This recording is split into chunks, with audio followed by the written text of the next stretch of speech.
So we go to our all campaigns. You can see my screen, that's fine.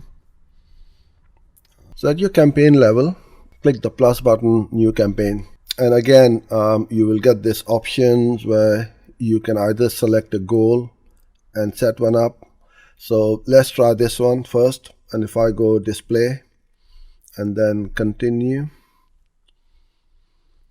I go straight over here.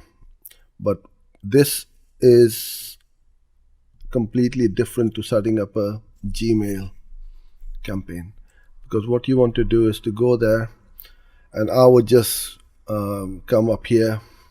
Now you see I've got these three options: smart display, standard display, and Gmail. When I selected the brand awareness and reach, I did not get this option over here. So if you are selecting one of these goal types and you don't see this option for Gmail, that means you are selecting one of these. So you just go to the create a campaign without a goal. That's the easiest way to do this. Go to display.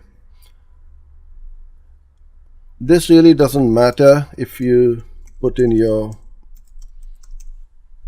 URL or not, but I'll just put it in there for the sake of it.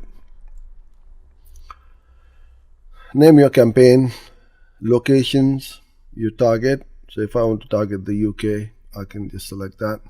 Select your language. These are fairly basics, and you can't go wrong because this layout is the same for all the campaigns. And that's the good thing I like about Google Ads, is you go one step at a time and you don't miss out on anything.